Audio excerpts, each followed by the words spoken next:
If you or someone you love are living with chronic illness or invisible illness or chronic pain in your midlife years, then join me for this episode where I share some of my story in how I deal with living with chronic pain.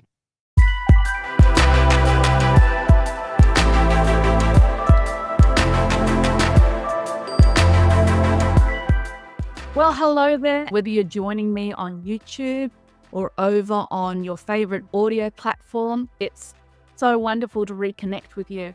And I'm going to share just a little bit of my journey and what I've been going through over the last 6 months and more, really, in the hopes that it encourages you to get out and keep choosing to rock your midlife. So a little of my story, as I've shared before. So if it's too much information, I apologize now. I am going to be mentioning a few different things. And let me say up front, I'm not giving any medical advice or anything whatsoever. That is for you to take to your health provider. I'm just sharing some of the things that I've learned in my journey.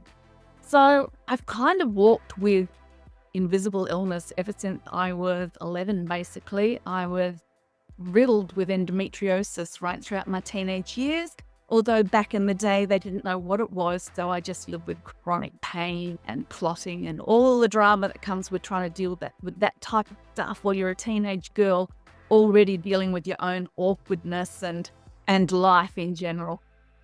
And things just continued from there. I had emergency surgeries and blood transfusions that saved my life when I was 18 when things went wrong.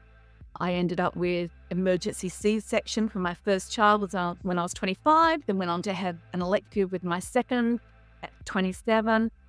And from there on, life just compounded. I ended up with a hysterectomy at 39.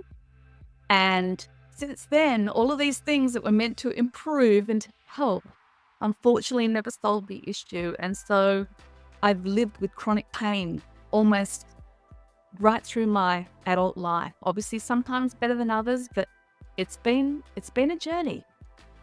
And it's one that I'm starting to talk about a bit more, but for many, many years, I just kind of held close because I'd hear comments, particularly because I was involved in a big church and I was on the ministry team, and I'd have to miss rehearsals or I couldn't play at things, or I'd be missing meetings yet again, usually on a monthly basis because of the pain and flooding and everything I was going through. And I got used to people seeing me as flaky and seeing me as someone who was a letdown, who couldn't stick to their commitment. And I remember having things said to me like, "Oh, where's your faith? Why aren't you healed yet?" All these lovely, encouraging things. And basically from people who looked at me, because on the outside, I could put on my makeup, I could pretend, I could get up on stage and play my instrument and put on a performance. But internally, the pain was crippling at times, so much so that I couldn't leave the house a number of days a month. And unfortunately, that just got worse and worse through my 30s. And then I had the hysterectomy and then into my 40s. Then the pain started, the nerve damage that they think that the hysterectomy then caused. So life's just been a ball on some level. But then again, as I always remind myself, there's so many people that had it so much worse. And I think that's something I've hung on to so I could keep going. So fast forward to the last 10 years, the chronic pain that I live with has grown so much that it actually stopped me being able to work as a personal trainer in the gym, which I did for 7 years. And for those of you who know my story, I made my first midlife reinvention at 43 when my youngest was going off to university, and I decided I was going to be a personal trainer. But it got to the point where the chronic pain I lived with was so bad that I couldn't keep functioning as a trainer on the gym floor. And yet again, I had to pivot my life to be able to cope with what I was living with while still feeling that I was doing something purposeful. And so I'd already started writing and growing this online community, so I just sort of threw myself into that. And so for the last 17 years, I've been writing and speaking, and a lot of it virtually, and just doing what I could around the chronic pain. And just when I thought it was bad enough, life threw me another curveball. So for the last 6 months, I've actually been dealing with some pretty severe symptoms that came out of left field, and have we don't know yet what we're dealing with. Some type of autoimmune condition. I've tested positive for a number of different tests that are showing that something severe going on. So unfortunately, though, like most countries, our healthcare system is so backed up that I can't actually see a specialist for a while yet. So I'm kind of being kept dosed up to manage. And it's been really impactful. And this is the very first time I've actually spoken about this publicly. Few friends know about it, but not many. Because this time I did what so many of we introverts actually do and kind of went inward. And I stopped turning up and engaging so much online. Just kind of did the perfunctory post just to keep my toe in the water, so to speak. I stopped putting out video. I withdrew. I've got inboxes overflowing with people who were emailing, wanted to be interviewed and on the show. And I apologize if that was you. I couldn't even face them.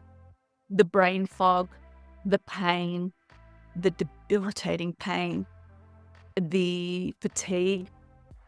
It's been pretty phenomenal. So I'm saying all this not as a woe is me, more as a this is what's been going on. Because I know so many of you are in similar situations where you've just been battling on, putting on a face to the world that everything's okay, or maybe like me, just retreating a bit and just kind of keeping it quiet because, when you have lived with pain and illness for some time, it gets embarrassing too. It's like, oh yeah, what now? Yeah, what do you got now? Come on. And so I've been embarrassed and I've been dealing with my own concerns and fears like, oh my gosh, what is this? Is this as debilitating as what I'm reading it could be? Could this play out like really badly? And you begin to catastrophize and it's such a swirl of emotions. And obviously it affects those who are closest to your relationship. And then, like I said, your friends because you withdraw. And then your workplace because you're incapacitated. You can't turn up every day. You can't work. You can't function. And then on top of all of this, at midlife, we've got menopause, we've got aging parents, we've got all the things happening with our hormones and so much more, and all the things that are happening in the world and our finances and so much stuff. And it can just feel like it's too much at times, can't it? And I just want to say to you, if you're in that place today, I feel you. I hear you. I see you. I feel you. Because sometimes life sucks. And yet, there's always going to be people that are worse than you. But one thing I've had to learn, particularly in these last few months, is it's okay to actually validate the fact that you're not great. To be able to accept, actually, this isn't good. And I am grieving for what I can't do. But then I've also found the key is not to stay in that grief, but to then move through it and start to take steps forward so that you can still embrace your life and live your life with joy and with purpose, despite all the health things that might come to challenge you. So if you're still with me and I haven't scared you away, I'd love to give you just a couple of little tips that I've learned from my time in the trenches as someone who's lived with both invisible illness and chronic pain for so long, and particularly again in these last 6 months. So here goes. One of probably the biggest lessons that I've learned in my years of dealing with health challenges has been to advocate for yourself. Both from my own experience as seeing my husband go through an incredibly life-threatening situation a number of years ago, we learned very quickly that nurses and doctors and medical people don't necessarily know it all. They'll be doing their best, but they don't know everything that's going on. And often, particularly if you're dealing with a number of different professionals, like in a hospital environment, often the lines of communication aren't great. So we've learned from the trenches, again, that we've to advocate for yourself, to research for yourself, to ask questions, to query, is this the right thing to do?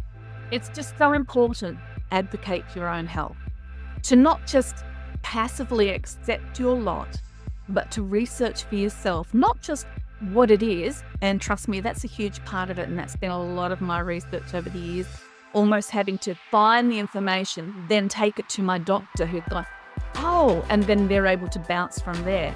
So I've seen it as a partnership with my doctor.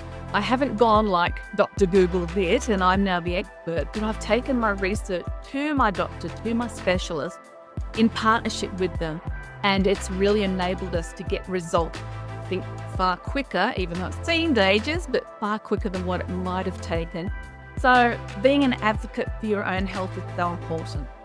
Even if you've let it go for a little while, start advocating for yourself again. Do the research, reach out to other people, maybe people you hadn't considered before, and just get maybe a bigger picture of what you can do to help support you with your walk through your health challenges. Another tip I've learned is to filter the noise. Obviously, when you do open up to people, they'll often have an opinion, or they'll say things like, oh, I know somebody who had that. Yeah, they're great now. They got through it by doing this. And that's great. And I know they're trying to help, but sometimes it can just feel like you're being bombarded with all these different bits of advice. And generally, you've probably looked at all of those avenues in hope anyway. So as someone who's received that many times over the years, like here's a classic.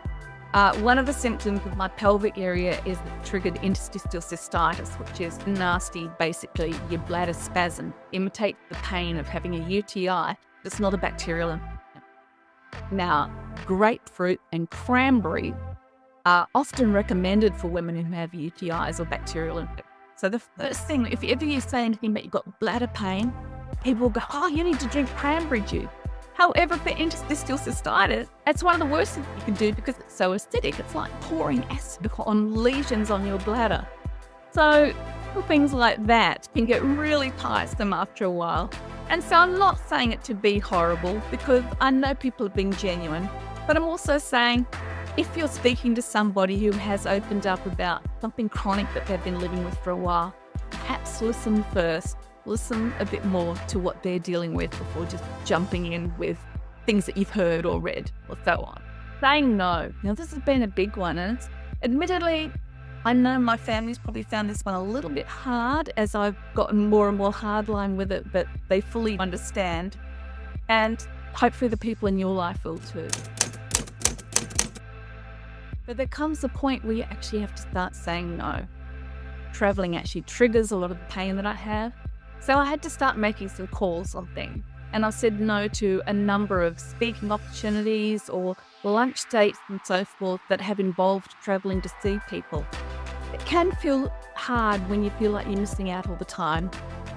And so I would balance that learning to say no when it's not good with maybe pushing yourself in those other times when you know it's something that would really fuel your soul and it'd be a chance for you to reconnect with people that are so special to you and be able to give back to them and be with them as well because they're missing you as well. So it's learning to say no, balancing with pushing yourself a little bit, but the caveat to that is allowing yourself the recovery time around that. So that's probably a big key that I've learned.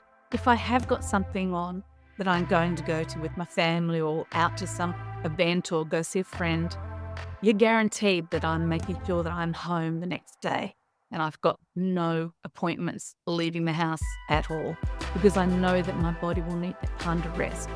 So it's learning to work with your body and still be able to participate in those things that you love doing. Accepting help. And this is a biggie.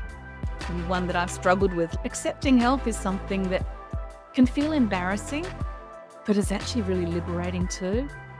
And the reality is, I guarantee you do it for other people and you love doing it for other people. Why not allow them the blessing of being able to help you?